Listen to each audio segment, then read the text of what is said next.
Hello, welcome to this edition of the Halcyon Show. My name's Lon Rising and I'm going to be your host on this episode. Welcome back. Thank you very much for joining me. Have you been watching the other videos like I keep pestering you to do? I'm sure you have. You know, I'm just asking, I just put the video there. You can watch it or not. It's up to you. It's only my hopes and dreams you're crushing if you're not. And perhaps even one day, when I'm even more popular than even the most popularist YouTuber in the world, you could have been responsible for that. Just think about that. Just think about that. Next time you're clicking on a Facebook video with a friend's outtakes for the 7th time, don't think I don't know what you watch. As Emperor, yes, this gimmick is going to roll on for a little bit longer. Just bear with me, it might get funny. As my second decree, I would like Robert Pattinson brought before me, right here, to survive a gauntlet of my choosing.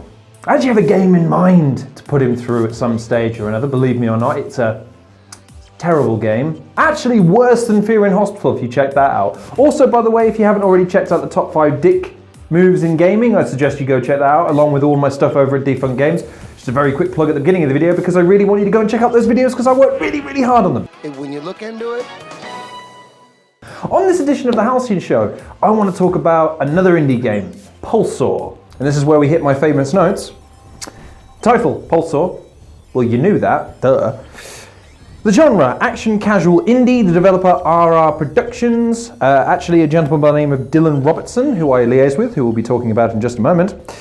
The release date, 10th of May 2019, so it's been out for a while now, priced at 79 pence, down to 52 pence as of this recording, 34%, works out to around $1.50 if you're in the US.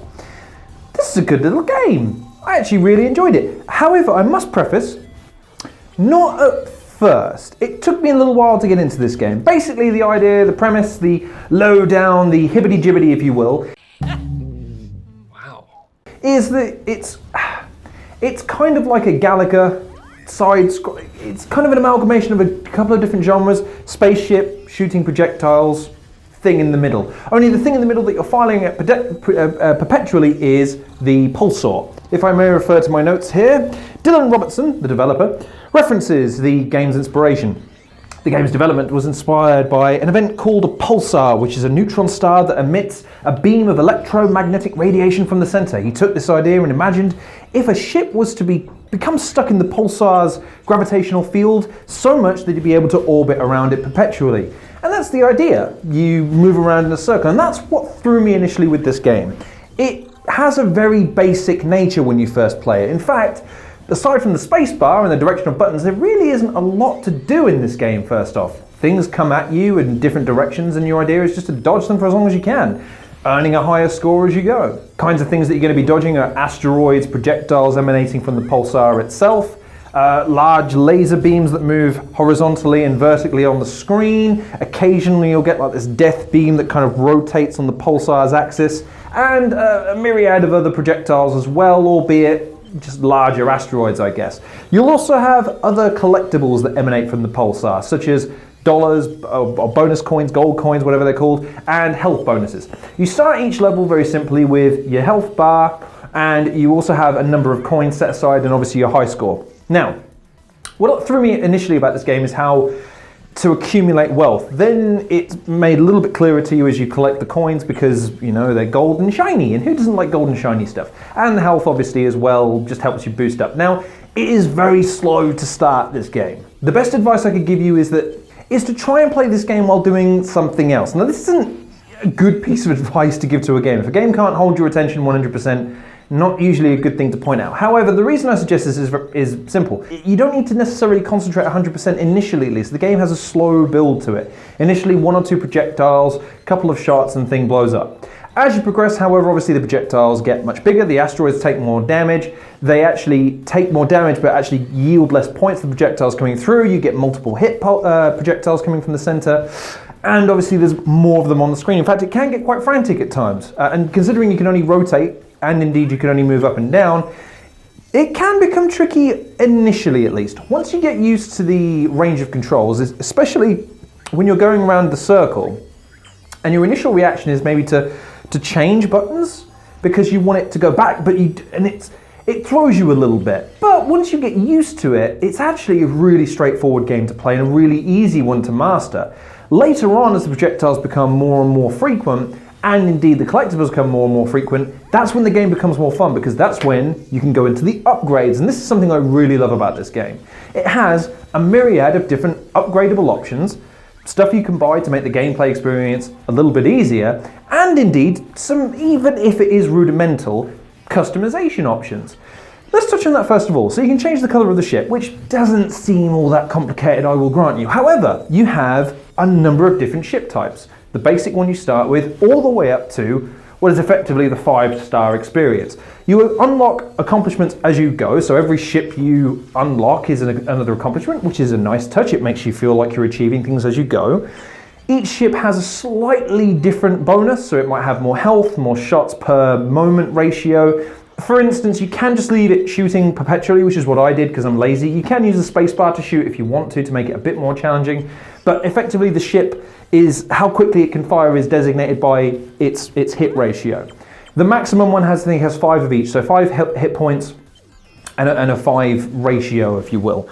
You can also unlock other aspects to the ship. So greater health bonuses, that was the most expensive one, 100 coins. You also have the ability to fire in all different directions, and you also have the ability to shoot larger projectiles that deal more damage, destroy things more easily, and if you're shooting in all directions, it makes it a bit easier to be able to cope with projectiles if they're coming at you from an odd angle, which is something I like about this game, is that they don't all emanate from the same direction and they don't all emanate in random directions. It alternates. So you think you're on a safe path, but then suddenly something comes up from behind you and you have to alternate and think about where the gap's going to be or where you can punch a hole through a lot of the debris that you're going to be flying through. You also have power-ups. So you have the invincibility and the shield. Kind of don't really understand the distinction between the two, I've got to be honest with you. One has a cooler graphic than the other one, but they basically amount to the same thing, I guess. And then you have the nukes, and the nukes clear the screen. So, for instance, if for whatever reason you're getting overwhelmed on one of the modes, you can just hit that and boom, everything's gone. You don't get any points for that, but it just makes it a bit easier to survive. And that's the key to this game. The high score is accumulated not necessarily by destroying projectiles, because you'll do that as you go. The real key is to see how long you can last. I lasted, I think, a maximum of about 15 minutes before I took too many hit points. But then again, that was at a point where I was still trying to gain more coins. This is the only thing that I maybe criticize the game for. The game feels a bit too grindy at times. The coins you accumulate seem to be kind of random. You can never really anticipate when you're going to get a coin and when you're not. There's not a phase that you have to kind of graduate through. There's no way of interpreting or understanding what I need to do to earn these coins by hitting a certain high point threshold or something along those lines. It's a bit too randomized for my liking. You could argue that that's maybe a good thing because it switches things up and it forces you to pay attention, and you really don't want to miss those coins. There's nothing more frustrating in this game than when you swing by and you miss the coin by a couple of feet or inches or whatever it is. Really, really frustrating. But it's frequent enough that it doesn't feel cheap. The only criticism I would level at the menu design of this game, by the way, is that when you're playing, at least this is me, and maybe I'm just dumb, the upgrades have a dollar sign next to them. Now the coins themselves in the bottom right hand corner don't have this, so I'm led to believe initially that they're two different currency types. So it's one of those things where you kind of go, oh, is that really $100 to unlock that? No, it's just the coin. It's a weird thing that you kind of have to get, you just kind of acclimatize to. It's a minor thing. I just drop the dollar sign, just let them be coins, gold coins. It's fine. You can keep the gold logo in the middle if you want that to be a dollar sign if you want, I guess, or add the dollar sign into the bottom right hand corner. Either way, just means that it's a bit easier to follow. My favorite thing about this game though is the dual pulsar mode, or the dual mode, or whatever it is. So instead of just one pulsar that you orbit around, you get two. How do you do it with two when you're only orbiting one? Well, you press the tab button and you can teleport between the two of them. And I love this mechanic, if nothing else, that it's just reminiscent of the old Dragon Ball Z, switching from place to place. You move, switch, move, switch, move, switch. And this can increase the gameplay fun tremendously, because as you alternate between the two pulsars and things get more and more frantic, you have to make very calculated decisions as to whether or not you want to get that health bonus, risk maybe getting some damage and getting that health bonus, or do you want to stay where you are and maybe punch your way through some other way? There's multiple ways of tackling this game, and the more you invest, the more fun it gets. Now, you could probably argue that this is probably true of a lot of games. The difference with this game though is I felt that my progression was constantly rewarded. The more I persevered, the more I was rewarded as a result. better ships, more power-ups, more fun modes, and just overall a general sense of completion once I 100%ed the game. More.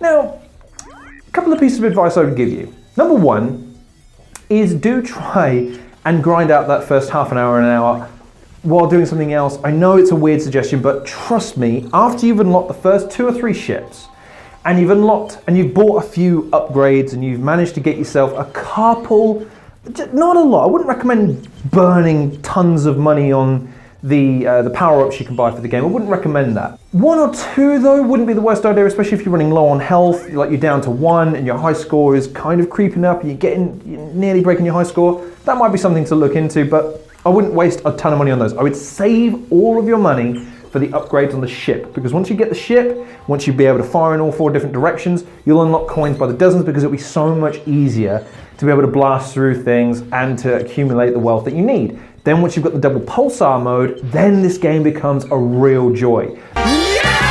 A bad girl.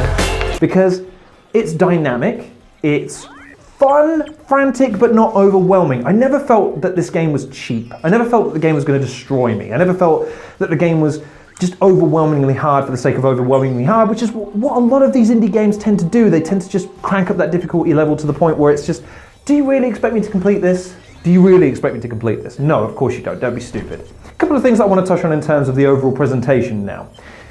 It's simplistic, but I like it. I like how the space is detailed, but the ships, maybe not. The only thing I would like to see a bit more of in this game are the particle effects. Specifically when the ships are shooting, I would like to see more distinction between the two ships.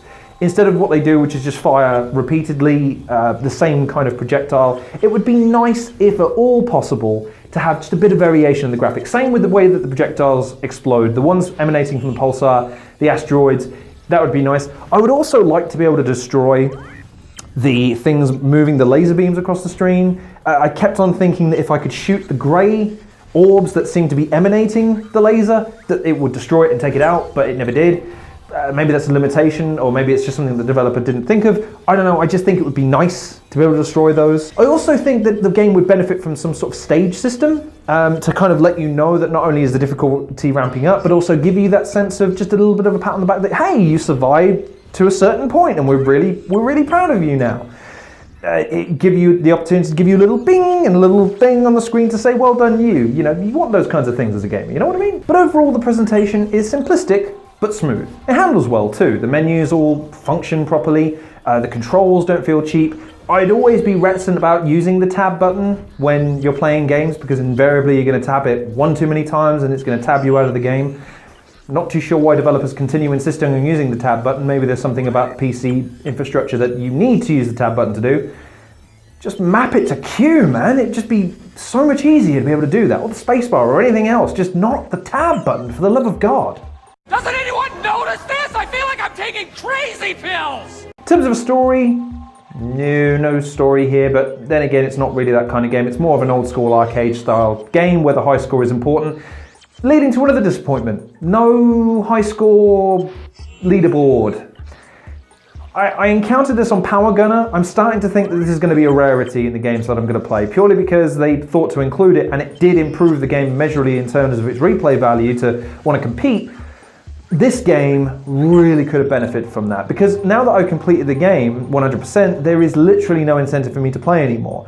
If it had had a leaderboard system, this is the kind of game I could seriously consider myself wanting to compete to get that high score, if no other reason that now that I've got all the upgrades and I've maxed out all of my power-ups that I can buy, I kind of want to see how far I can push it, but I want a reward for doing it. So if there's no record of my superiority as Emperor, what's the point in doing it? This game really could have benefited from having some kind of leaderboard system. For whatever reason that the developer chose not to include it, or was unable to include it, again, maybe due to Doomtank developers' reasoning being that to have the software in order to prevent cheating, maybe, I don't know. Power Gunner managed it. I think this game could have really used with it here. A couple of other additions that would have been nice. The power-ups, I get that you have to use your currency to buy. To be honest, I think it would have been even more of an achievement. It would have made the game a bit more interesting if you'd have had them as like a question mark, because you have the health and you've got the coins, why not have that mechanic in there as well to make it a little bit more of a roulette kind of feel? You'd also feel like you're earning them a bit more, and again, it detracts from being able to upgrade other stuff by spending coins on them, especially when they don't do much in terms of the game. They might get you out of trouble every now and then, but a skilled player at this game can avoid those kinds of situations anyway, especially in the later levels. I also think that this game could have benefited from just a little bit more variation in its sound design. I like the sound design, don't get me wrong, it's just that the initial theme tune music is a little bit odd.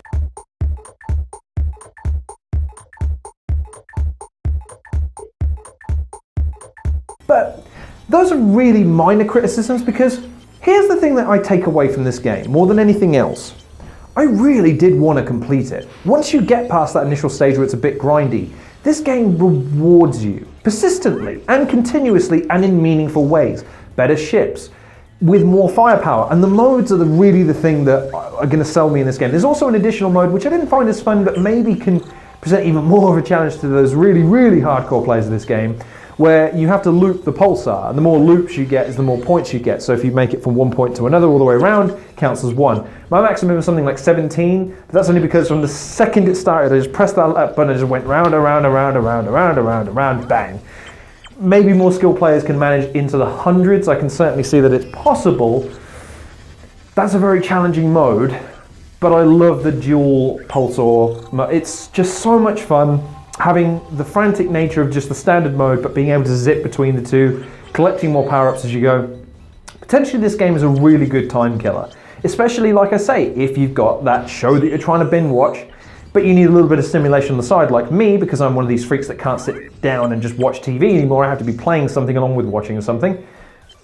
What are you playing right now? Go on, be honest. You're playing something, and it better not be with yourself. This is a family show. Okay, this is about as much family entertainment as a Gary Glitter reunion tour, but still. 12 seconds later. No, I can't make that joke. A few moments later. What can I say? 2 hours later. Okay, this show is about as friendly as Donald Trump's dating advice, but still.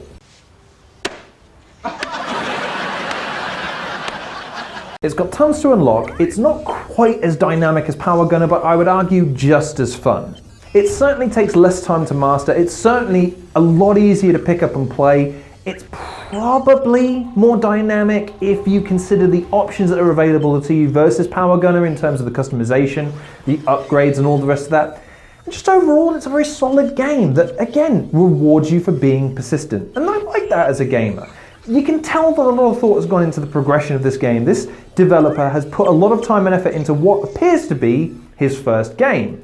And as a result, a lot of the criticisms I leveled here are basically the kinds of ones that I would expect to see from maybe a more seasoned developer. Just little ideas that would help make it a bit more dynamic and a little bit more fun if you wanted that more engrossing experience. The kind of thing that's actually going to suck you in for hours on end rather than sort of 10 to 15 minute spurts, which is what I probably recommend you play this game for. You don't play this game for hours and hours on end, you play it for 10 minutes, boom, 10 minutes, boom, 15 minutes, boom, 10 minutes, boom. Cracking little game for that kind of thing. And if I was going to make some suggestions in terms of what you can improve the game to do for a potential sequel, a couple of things. Like I said, introduce some kind of stage mechanic to make it a little bit less monotonous, especially on longer playing sessions. Change up the backgrounds a little bit. Swap them out, just even if it's just to change the color from the dark blue, purplish space type to a cyan, you know, almost like an undersea motif to a red hot version, or, you know, whatever, just to give it a little bit more feel. I'd also want the ships to handle a little differently. I'd want them to be slower and more sluggish the worse they are, the quicker and more dynamic the better they are, not just having more hit points. I'd also like to see the graphics improve just a little bit, just a few things to sharpen up, like the destruction mechanics. It would be nice for them to have different particle effects, explosions, things of that nature. And just overall, add more of the upgrades and add more of the power-ups. I think there could be a couple, like an uber-powered mode where it's a continuous rate of fire. That'd be kind of cool. Maybe just a little bit more variation in the music, again, because this game can become monotonous the longer you play. You realize, god damn, we're going for 15 minutes now, and now you've hit a point where you're pretty much unstoppable because it can't fit any more projectiles on the screen. Just little things to make it a little bit less monotonous, to up it from maybe 15 minutes to half an hour, because once you get it up to that, I think you're talking about a really, really good game. There's a really good core concept here, and I would highly recommend you play this game. It's super cheap for what it is. Way better value than the free-to-play game that is Fear in Hospital. Yes, I'm saying that this game, which costs actual money, is better than a game that will cost you nothing to play. This will reward you and make you feel glad for being a gamer. This one will punish you for ever picking up a controller in the first place. So, Pulsor, what did you think? If you've played it, congratulations. Don't even think about beating my high score. If you haven't, who would I recommend this game to? Like I say, the kind of person that's looking to kill 10 to 15 minute spurts, likes space games, or likes just a solid challenge with plenty of progression. It's a really good game, and I would again highly recommend you go seek this one out. In the meantime though, thank you very much for watching this edition of the Halcyon Show. My name's been Lorne Risley. I'm your host, devilishly handsome emperor. As always, I'd like you to take the time to like, share, possibly subscribe if you're so inclined to do so. I'd also like to go check me out over at Defunct Games' channel. We're producing content on a regular basis.